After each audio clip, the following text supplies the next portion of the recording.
whoever and wherever you are. You're listening to We Hate Small Talk With Cindy and Eamon.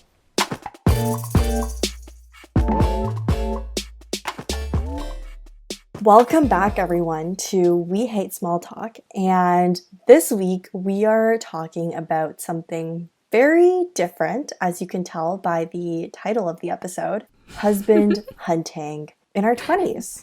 Just kidding. We just wanted to have a title that encapsulates our feelings towards dating in our 20s. And we thought this was an appropriate title because our moms are always nagging us about when we're going to get married. But other than that, we wanted to dive into, how complex dating can be. Yeah, and I think this is so true in your 20s. I don't know about any of the listeners that are, grooving along with us, but my mom has been nagging me about dating since I started university, and that was like half a decade ago. And since then, the pressure to nab the perfect husband has just steadily increased. And I think Eamon and I talk about this topic actually like every week. So we really thought it was interesting and we'd want to get your take on it and to see if you actually relate to us. Yeah, 100%. And I think that, I guess like one question that I have for you, Cindy, is why do you think your mom is constantly like pushing you to start dating a man or a woman?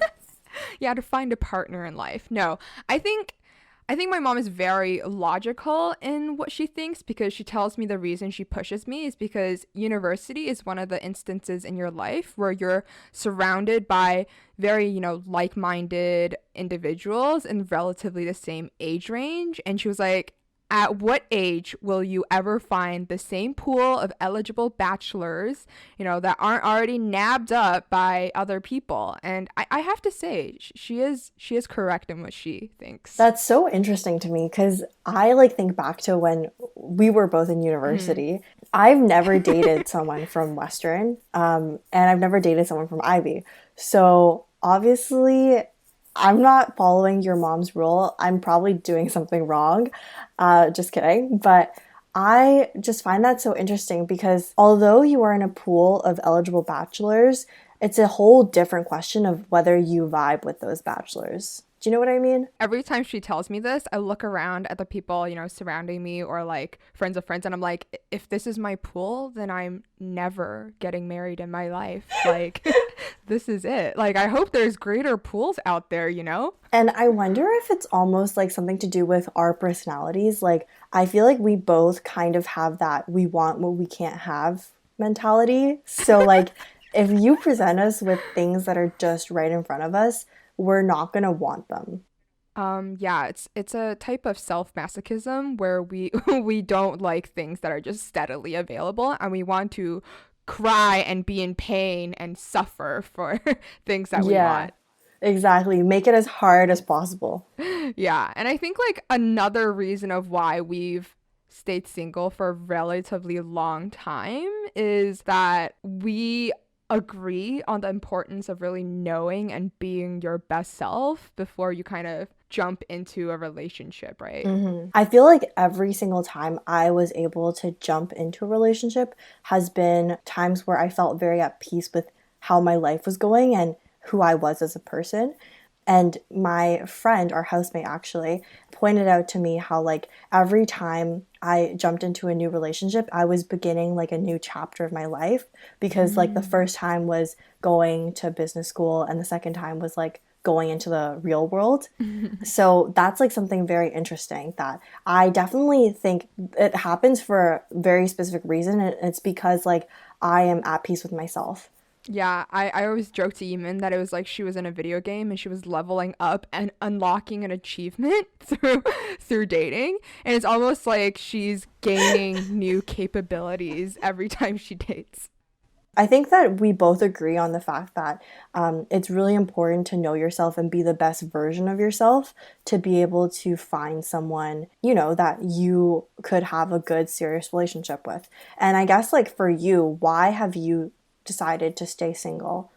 I think like it's along the same train of thought, because I feel like if I don't love myself, how will I expect others to do the same, right? And I don't expect to be treated like a queen, but I think I've also just held really steadfast to my beliefs of the fact that, if I'm not the best version of myself, how will I meet the best version of my partner? Because I think as a person, I'm a bit of a perfectionist. So I have very high standards for like not only myself, but I think my significant other as well. And even the relationship in general.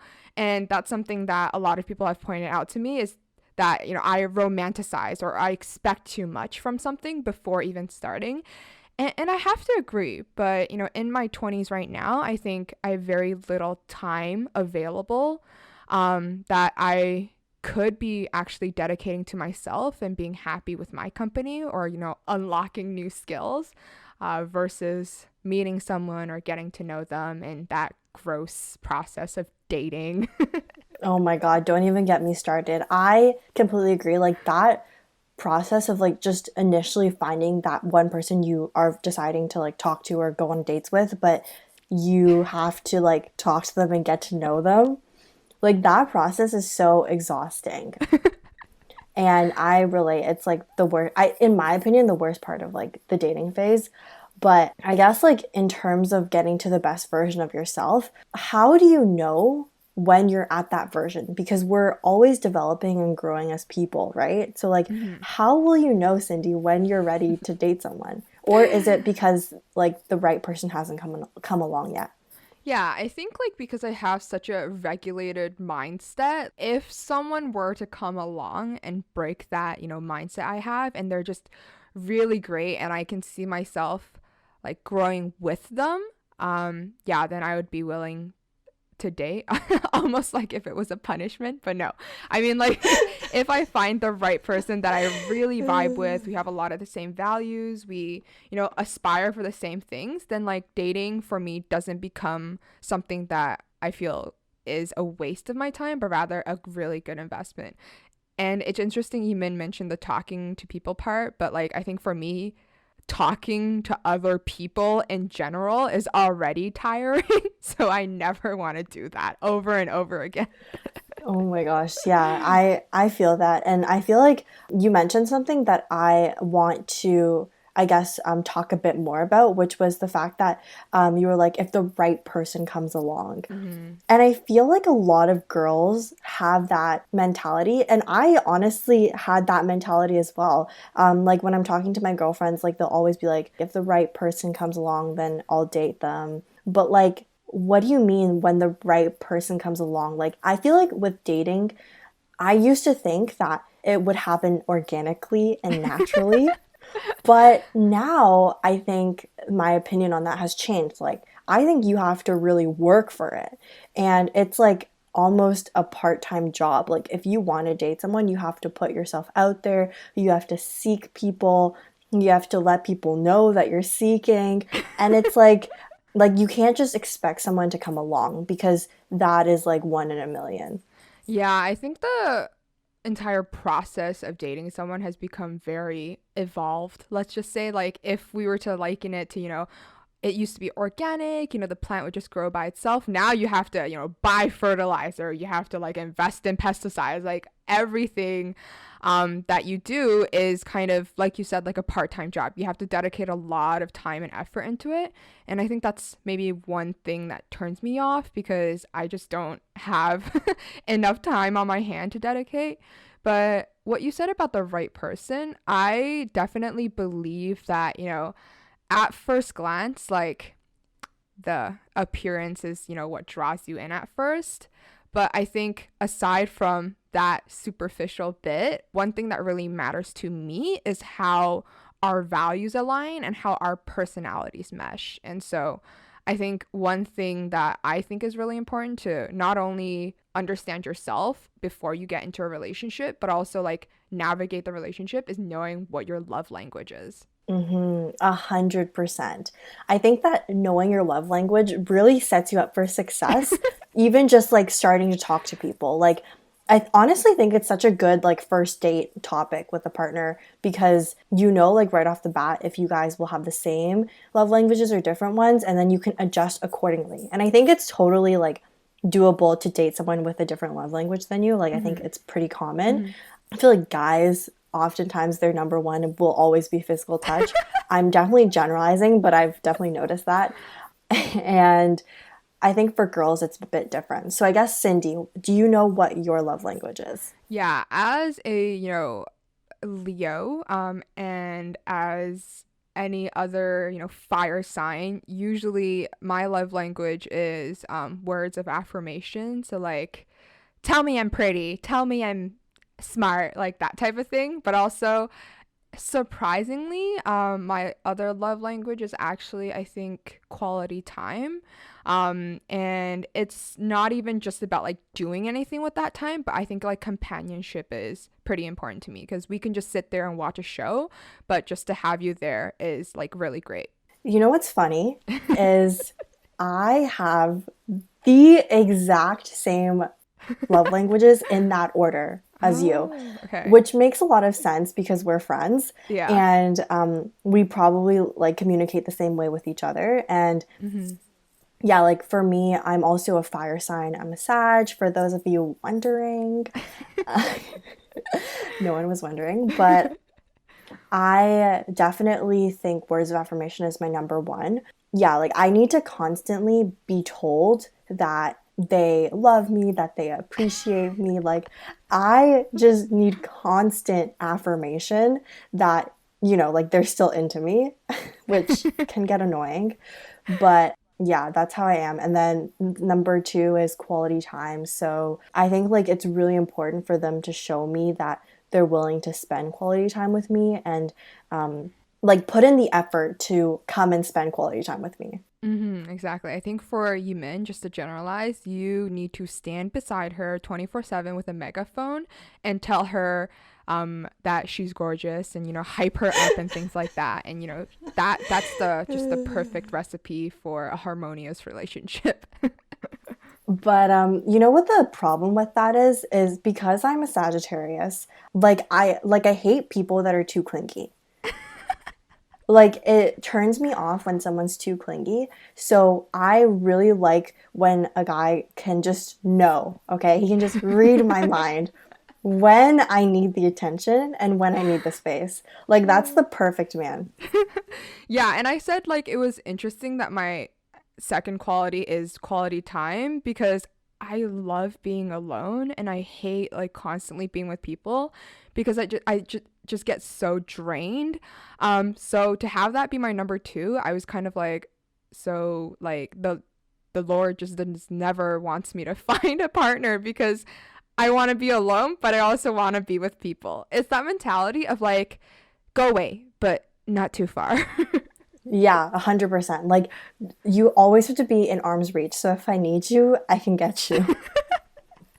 Yeah. But I think like with quality time, like the thing that I'm sure like you'll relate to me as well is we both really appreciate like just time where like we have no distractions with someone. Like Mm-hmm. I noticed that when we're like spending time together, like we're not on our phones, like all of that. Like we just pay attention to whatever we're doing in that moment.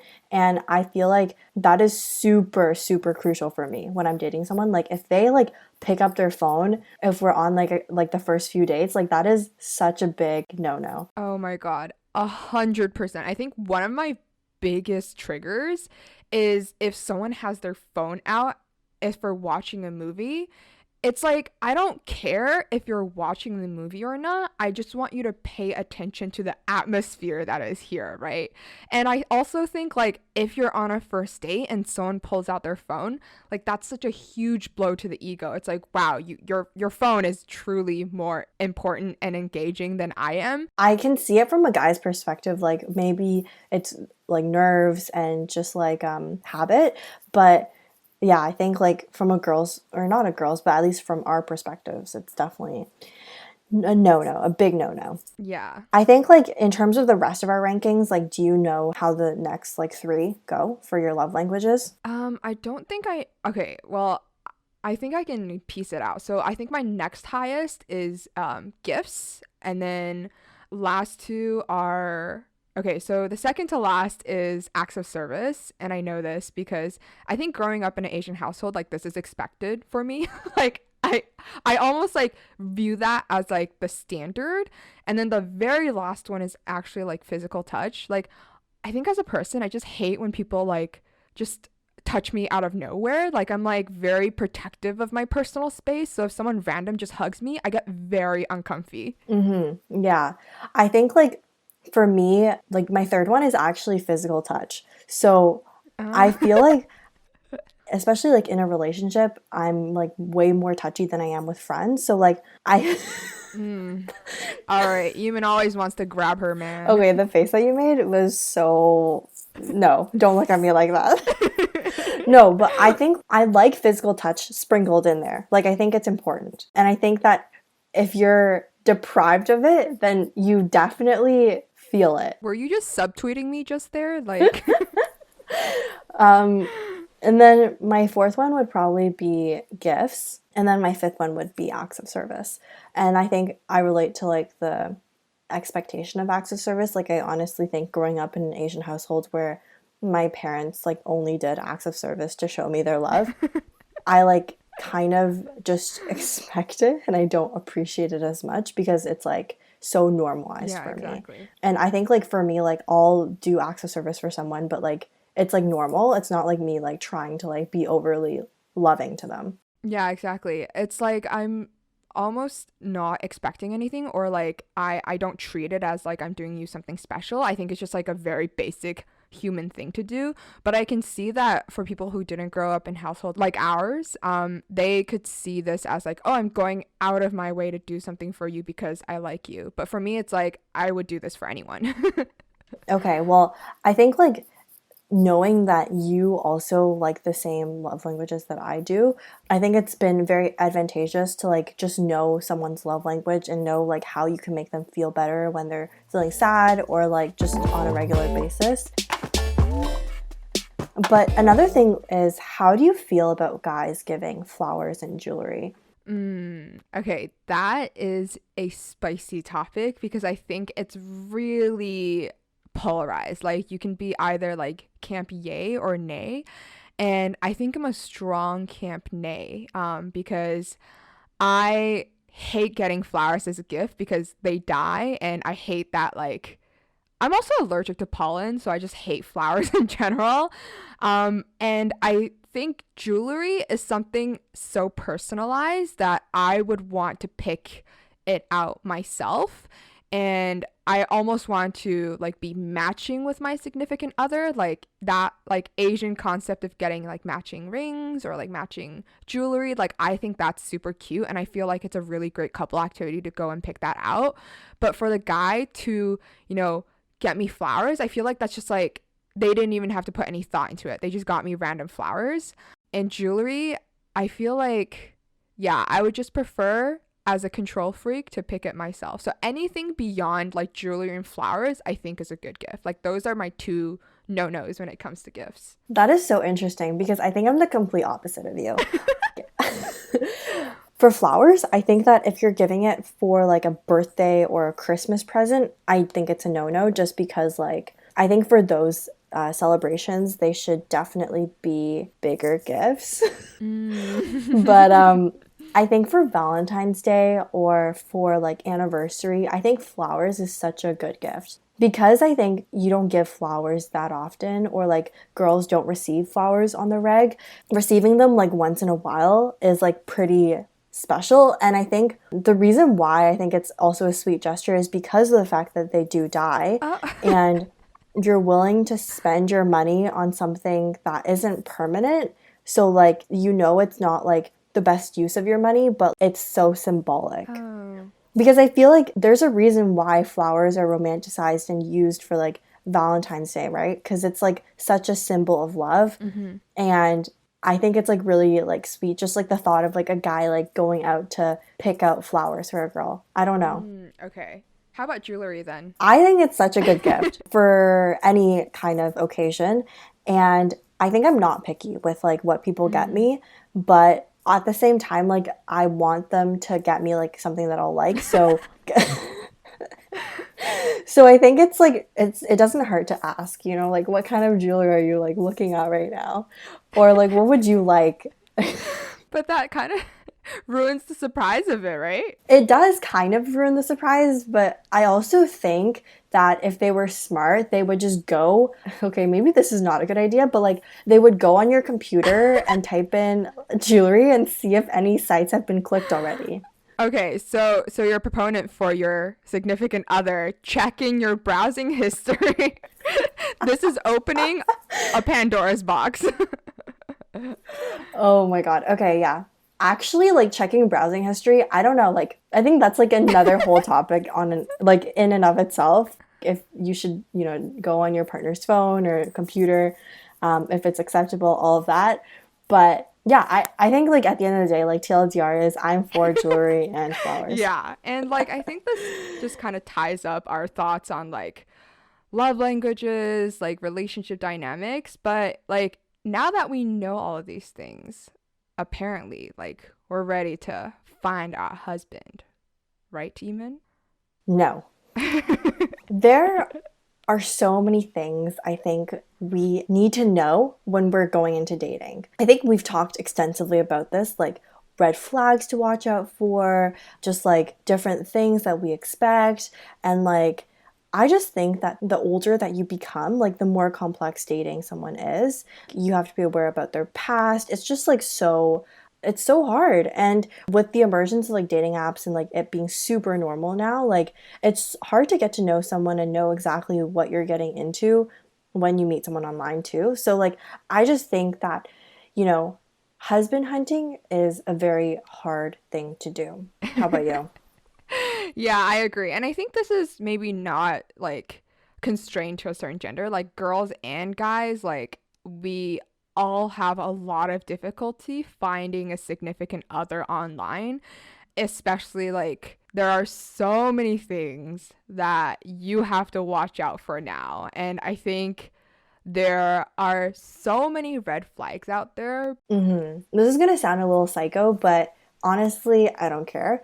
Like, I feel like when I'm first, you know, getting to know someone and I know like I'm into him, like, I will keep a list of all the things that I notice just so I'm not looking at the situation through rose colored glasses, if that makes sense. Like, Mm, so in my notes, like, I don't know if you do this, but I have like a list of red flags that I'll see in someone that I'm dating and I'll write them down. And so I don't get too caught up in just dating them and, you know, liking them. I like can mm, actively remember like these are the things that I really like about them, but these are the things that are red flags that I should be aware of. mm-hmm. Okay, so let's discuss these red flags because I'm really interested to see what yours are, given our very different perspectives on, I feel like, dating in general. Yeah, okay. So I think I have top two red flags, and these are like complete no-nos. So if they have these, then I will not date them.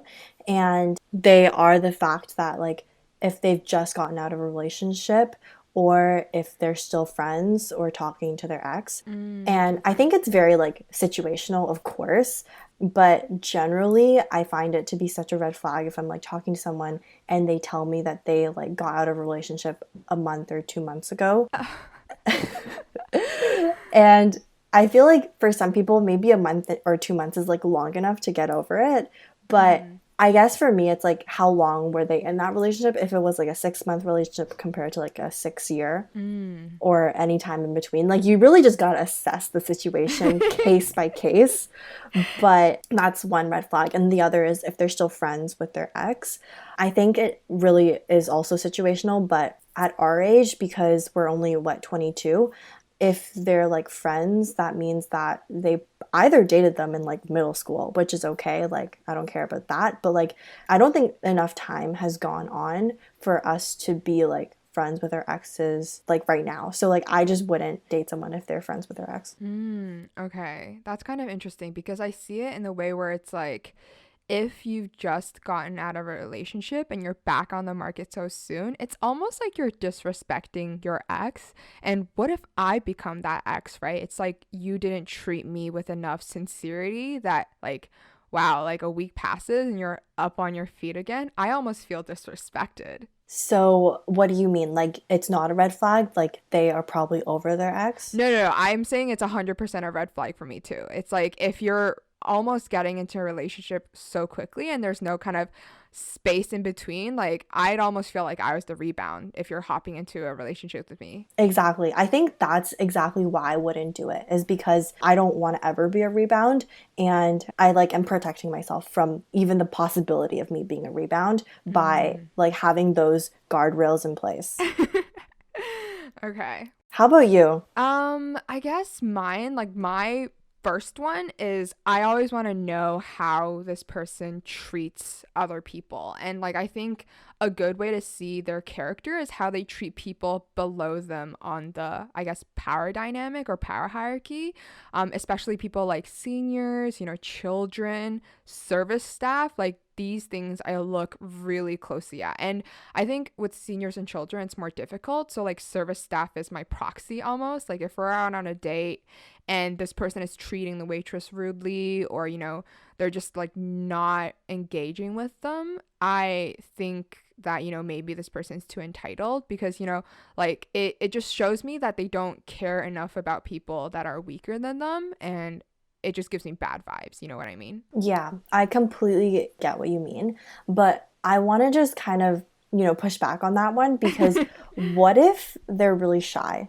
I think there's a difference between being shy and polite and, a certain level of etiquette versus like rude or like taking people for granted. Like, say your please and thank yous. Like, that's not asking you to be like super extroverted and engage with like, if the waitress is taking your, order, like, you don't have to like chat about life with them, but at least have the decency to say please and thank you.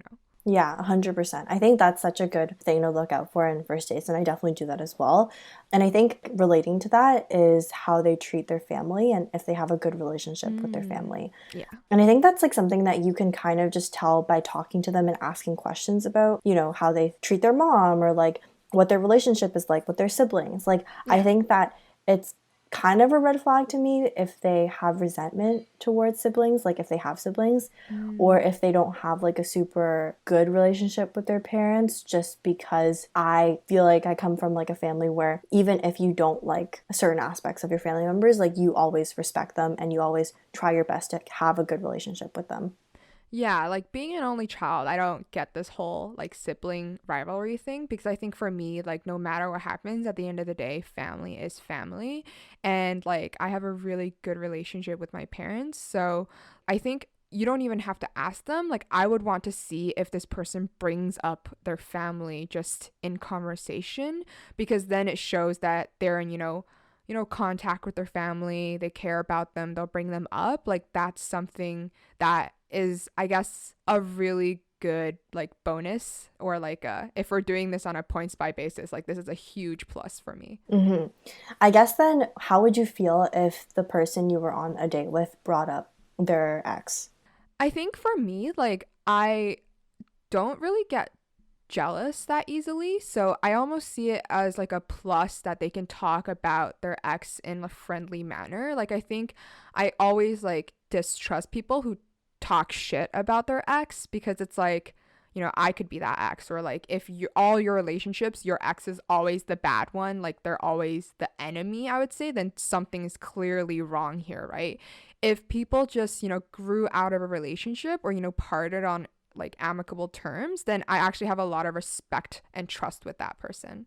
That's really interesting because I feel like for me, if they were to like even mention their ex on the first like couple dates, I would, without me asking, I feel like it's kind of weird. Like, but I think that's just me. Like, personally, Mm, it's not like favorable, but at the same time, I feel like it's because I'm the type of person who wouldn't really talk about my ex, okay. and I would only talk about them if I was specifically asked. Okay. Well, I don't have an ex, so that never comes up in conversation. Okay, yeah, but okay, are there any other red flags that you think are no-nos? Okay, so we've talked about, treating people poorly and jumping out of relationship too quick. I think my other one is probably like not even a red flag, but something I specifically watch out for. Like in conversation, I want to know what they talk about the most because it's my rule of thumb that whatever a person is most passionate about or they're dedicating the most time on, that's the thing that comes up in conversation the most. So if we're just chatting online or even on a first date, if this person brings up, what they're doing at work a lot or, like one of their side hustles they're working on or even their hobbies, then it shows me like they dedicate a lot of time to these activities.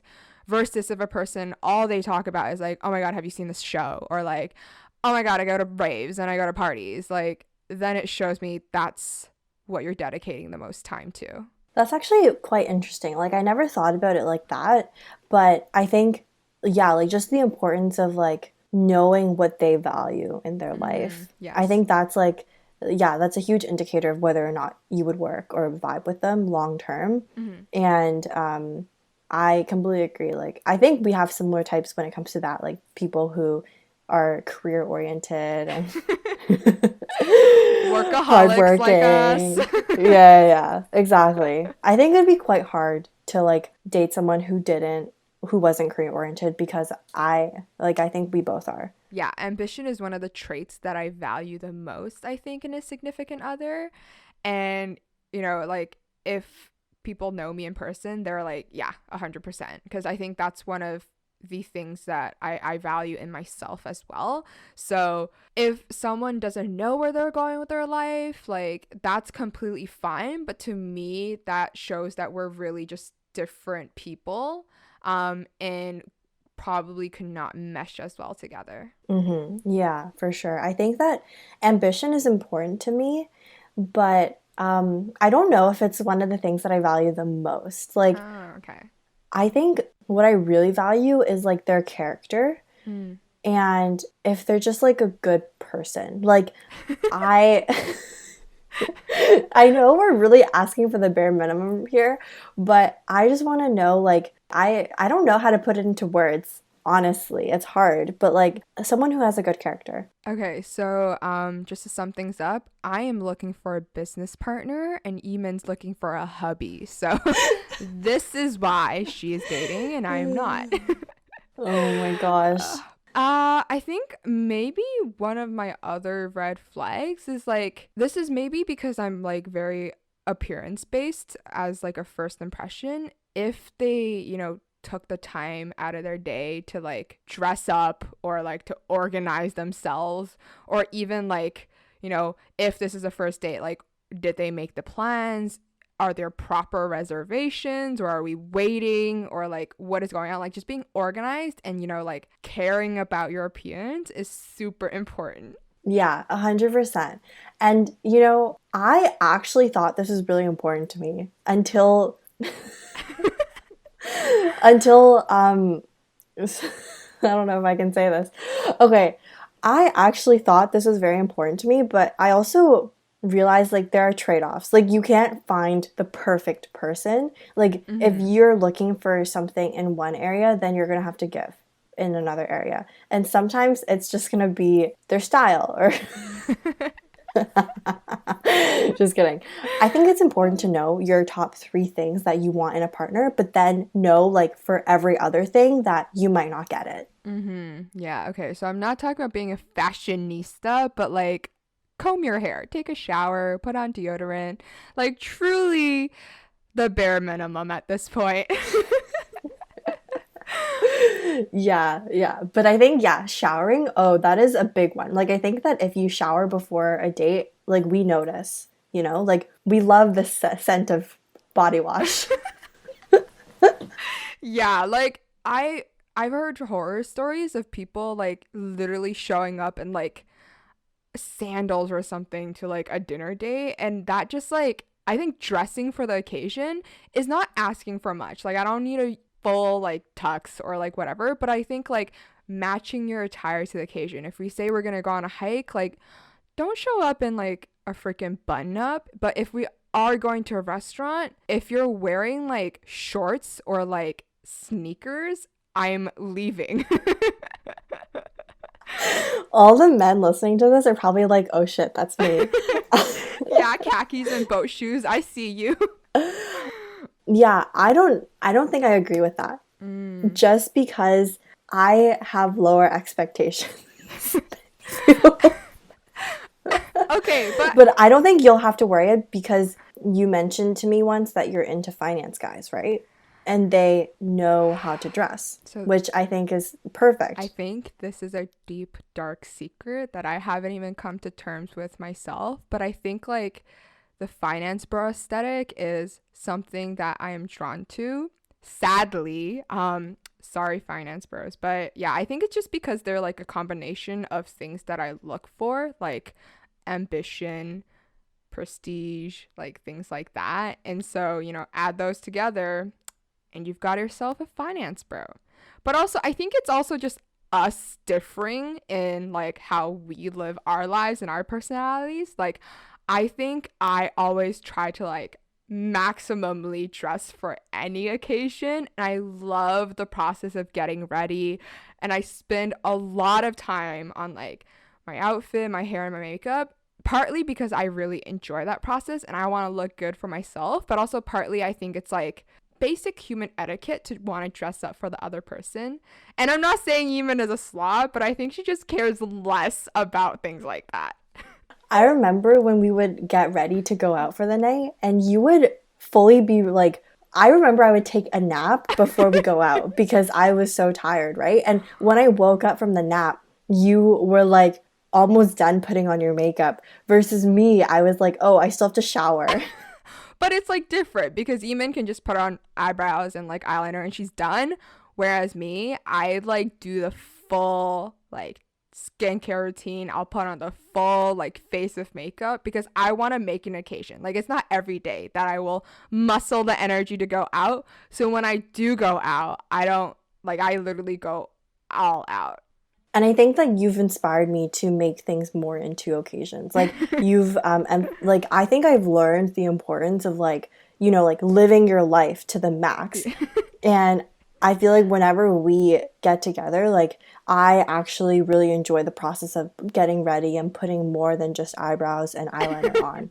Like putting on that blush and bronzer too.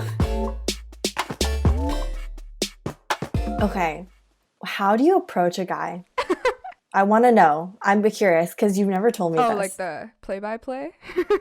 Yeah, exactly. Okay, Because I personally have never done that. I very rarely do that. But it's like when you're out and you're like a little bit tipsy and you're having a good time, like when you're buying drinks, you're just like knocking shoulders with someone and you'll usually just start up a conversation like, how's your night? Or like, why are you here? Or something like that, just to kind of like start it off. And if they respond and they're, grooving, like you continue the conversation wherever it leads.